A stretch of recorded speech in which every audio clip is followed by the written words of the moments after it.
Hello guys, je ne sais pas si vous avez déjà regardé l'animé de Paprika parce que nous, aujourd'hui, on va faire une analyse de cet animé qui m'a vraiment marqué. La plupart des personnes pensent qu'il s'agit d'un animé sur les rêves, mais on ne peut pas le réduire à cette simple idée parce que Paprika est bien plus profond que ça.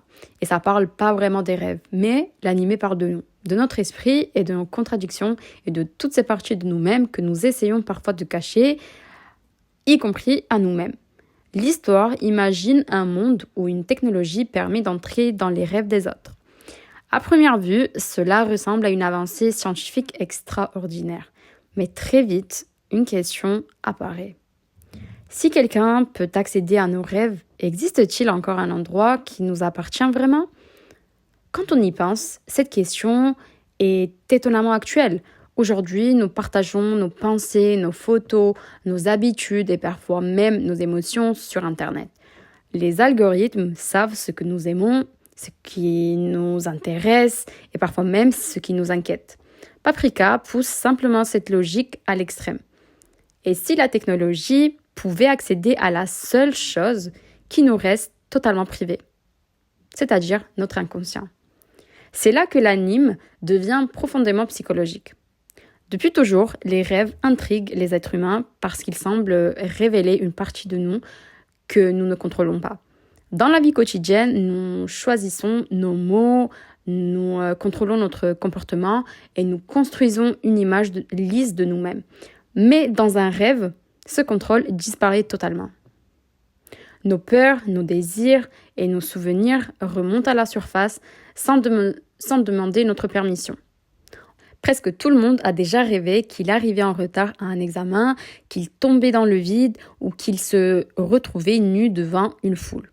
Ces rêves paraissent absurdes, mais ils traduisent souvent des angoisses bien réelles, comme la peur de l'échec, la peur du jugement ou de perdre le contrôle.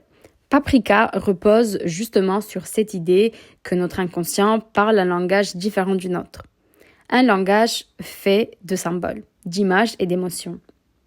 L'un des symboles les plus marquants de l'anime est la fameuse parade qui traverse le récit. On y voit défiler des poupées, des mascottes, des appareils électroménagers et toutes sortes d'objets qui n'ont apparemment aucun lien entre eux. Au premier regard, cette scène ressemble à un délire visuel. Pourtant, elle peut être interprétée comme une représentation de notre esprit moderne. Chaque jour, nous sommes bombardés d'informations. Notifications, vidéos, publicités, actualités, messages, tendances et j'en passe. Notre cerveau accumule une quantité astronomique d'images et d'informations et de stimuli. La parade de Paprika ressemble à cette accumulation permanente, tout se mélange jusqu'à former un immense flot chaotique qui finit par nous submerger. D'une certaine manière, Satoshi Kon semblait déjà anticiper un monde où l'attention humaine serait constamment sollicitée. Mais l'animé va encore plus loin en abordant une question fondamentale. Mais qui sommes-nous réellement ? Dans la vie de tous les jours, nous adaptons souvent notre comportement selon les situations. Nous n'agissons pas exactement de la même façon avec nos amis, notre famille, nos collègues de travail ou des inconnus dans la rue. Nous portons tous différents masques sociaux. Ce n'est pas forcément de l'hypocrisie, c'est simplement une façon de vivre en société. Le personnage de Paprika illustre parfaitement cette idée. D'un côté, il y a Atsuko Shiba, une femme sérieuse, rationnelle et très contrôlée. De l'autre côté, il y a Paprika qui est libre, spontanée et presque insaisissable. Ah, j'ai eu du mal à le dire ce mot. Insaisissable. Ces deux personnalités semblent opposées, mais elles appartiennent pourtant à la même personne. Cette dualité existe chez chacun de nous. Combien de personnes paraissent fortes alors qu'elles doutent énormément à l'intérieur ? Combien donnent l'impression d'être toujours calmes alors qu'elles sont en réalité anxieuses ? Combien cachent leurs rêves ou leurs émotions par peur du regard des autres ? Paprika nous rappelle que notre identité ne se limite jamais à ce que les autres voient. C'est aussi pour cette raison que l'anime brouille constamment la frontière entre rêve et réalité. Plus l'histoire avance, plus il devient difficile de distinguer l'un de l'autre. Et derrière ce choix narratif se cache une réflexion philosophique fascinante. Après tout, notre perception du monde passe entièrement par notre cerveau. Nous pensons voir la réalité telle qu'elle est, mais nous la percevons toujours à travers nos émotions, nos souvenirs et nos croyances. Deux personnes peuvent vivre exactement la même situation et en garder des souvenirs totalement différents. La réalité objective existe peut-être, mais notre expérience de celle-ci est toujours subjective. Dans Paprika, cette idée est poussée à son extrême. Lorsque les rêves commencent à envahir le réel, les personnages perdent leurs repères.